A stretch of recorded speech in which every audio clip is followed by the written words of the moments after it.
लोकसभा चुनाव के दूसरे चरण के लिए नामांकन आज से। लोकसभा चुनाव के दूसरे चरण में यूपी की गाजियाबाद, गौतम बुद्ध नगर और बुलंदशहर समेत 8 सीटों पर वोटिंग होगी। 26 अप्रैल को 88 सीटों पर होगा मतदान। पहले चरण के लिए बीजेपी, कांग्रेस समेत सभी पार्टियों के उम्मीदवारों ने नामांकन किया। पहले चरण के लिए बिहार के 4 सीटों को छोड़कर बाकी 98 सीटों पर नामांकन का कल आखिरी दिन था।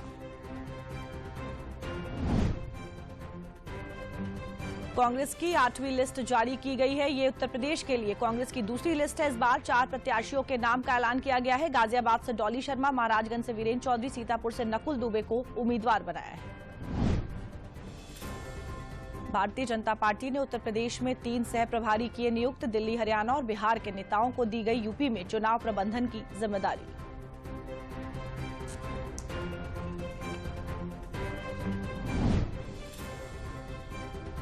दिल्ली हाई कोर्ट ने बुधवार को दिल्ली के मुख्यमंत्री अरविंद केजरीवाल को अंतरिम राहत देने से इनकार कर दिया। ईडी ने उन्हें दिल्ली शराब घोटाले मामले में गिरफ्तार किया है। मामले की अगली सुनवाई 3 अप्रैल को होगी।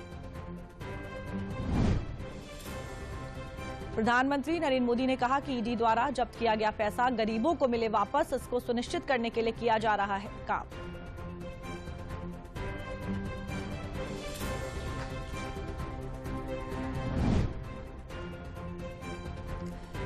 आम आदमी पार्टी के 2 बड़े नेता हुए भाजपा में शामिल। सांसद सुशील रिंकू और विधायक शीतल अंगुराल ने ली भाजपा की सदस्यता।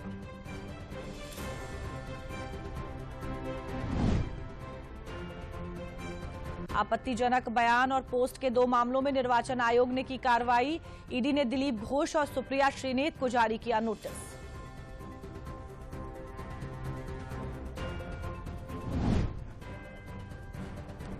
लोकसभा चुनाव के लिए कांग्रेस ने उम्मीदवारों की नई लिस्ट जारी कर दी है। अपनी 7वीं लिस्ट में कांग्रेस ने छत्तीसगढ़ से 4 और तमिलनाडु की 1 सीट के उम्मीदवार का ऐलान किया है।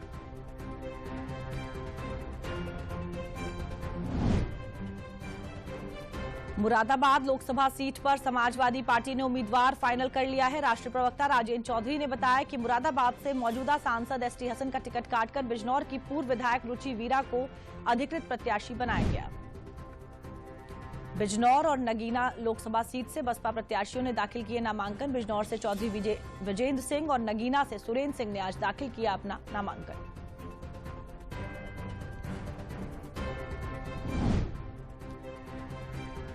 रामपुर में नामांकन दाखिल करने के अंतिम दिन समाजवादी पार्टी में आधिकारिक प्रत्याशी को लेकर संशय बरकरार। मौलाना नदवी और आसीम राजा ने रामपुर से किया नामांकन पत्र दाखिल। दोनों ने बताया अपने को सपा उम्मीदवार। इंडो नेपाल इकोनॉमिक कोऑपरेशन के संदर्भ में कल लखनऊ में एम्बेसी ऑफ नेपाल, नई दिल्ली ने कार्यक्रम का किया आयोजन। भारत और नेपाल के बीच किए गए कई एग्रीमेंट से संबंध हुए मजबूत।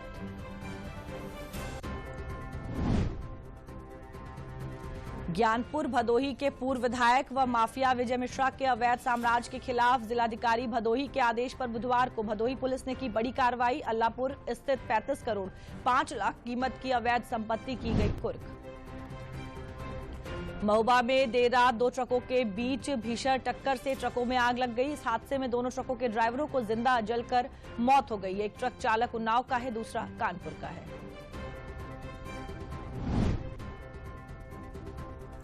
कानपुर संसदीय सीट से भाजपा प्रत्याशी रमेश अवस्थी ने बीजेपी कार्यकर्ताओं को किया संबोधित। मीडिया से बात करते हुए रमेश अवस्थी ने कहा कि प्रधानमंत्री के भारत को विकसित राष्ट्र बनाने के सपने को आगे बढ़ाते हुए कानपुर को विकसित करना है। कर्नाटक के राज्यपाल थावरचंद गहलोत ने अयोध्या में किए रामलला के दर्शन। कहा सैकड़ों वर्षों के बाद एक ऐतिहासिक मांग पूरी हुई है। अयोध्या राम की जन्मस्थली और उनकी जन्मस्थली पर भव्य राम मंदिर का निर्माण हुआ है। पीलीभीत में भाजपा के प्रदेश अध्यक्ष भूपेंद्र सिंह चौधरी ने कहा कि वरुण गांधी हमारे नेता हैं और वो भाजपा के साथ हैं। भाजपा अपना लेखा जोखा लेकर जनता के बीच जाएगी और सरकार बनाएगी। लखनऊ शहर में 28 नो पार्किंग स्थल किए गए चिन्हित। ट्रैफिक विभाग ने खींचा खाका। पूर्व में घोषित 17 नो पार्किंग स्थलों पर बनाया जाएगा बेहतर।